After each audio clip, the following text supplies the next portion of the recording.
తెలుగు రాష్ట్రాల్లో పోలింగ్ ముగిసింది. సాయంత్రం 6 గంటలలోపు క్యూలో ఉన్న వారికి ఓటు వేసేందుకు అవకాశం కల్పించారు. ఆంధ్రప్రదేశ్లో ఓటరు చైతన్యం వెల్లివిరిసింది. ఉదయం నుంచే పోలింగ్ కేంద్రాల వద్ద ఓటర్లు బారులు తీరారు. గ్రామీణ ప్రాంతాలలో పాటు పట్టణాల్లోనూ ఉత్సాహంగా ప్రజలు ఓటింగ్లో పాల్గొన్నారు. ఉదయం కొన్ని చోట్ల ఈవీఎంలు మొరాయించడంతో పోలింగ్ ఆలస్యమైంది. ఇక పోలింగ్ సందర్భంగా ఆంధ్రప్రదేశ్లో పలు చోట్ల హింసాత్మక ఘటనలు జరిగాయి.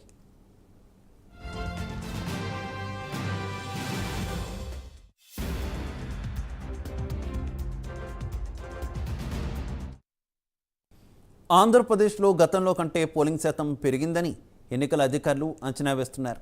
కొన్ని ప్రాంతాల్లో పోలింగ్ కేంద్రాల వద్ద ఓటర్లు బారులు తీరి ఉండడంతో అర్ధరాత్రి వరకు పోలింగ్ కొనసాగే అవకాశం కనిపిస్తోంది.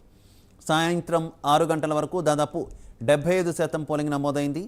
తుది పోలింగ్ శాతంపై మంగళవారం ఉదయం పూర్తి స్పష్టత వచ్చే అవకాశం ఉంది.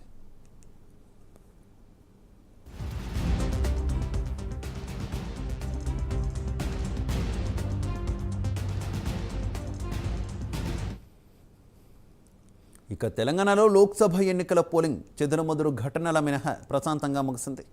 మావోయిస్టు ప్రభావిత ప్రాంతాల్లో సాయంత్రం 4 గంటలకే పోలింగ్ ముగిసింది. సిర్పూర్, ఆసిఫాబాద్, చెన్నూర్, బెల్లంపల్లి, మంచిర్యాల, మందని, భూపాలపల్లి, ములుగు, పినపాక, ఇల్లందు, భద్రాచలం, కొత్తగూడెం, ఆస్వారావుపేటలో సాయంత్రం 4 గంటలకే పోలింగ్ ముగించారు. మిగిలిన నియోజకవర్గాల్లో 6 గంటల వరకు పోలింగ్ నిర్వహించారు. 6 గంటలలోపు క్యూలో ఉన్న వారికి ఓటు వేసేందుకు అవకాశం ఇచ్చారు. సాయంత్రం 6 గంటల వరకు తెలంగాణలో 61.66% పోలింగ్ నమోదైంది.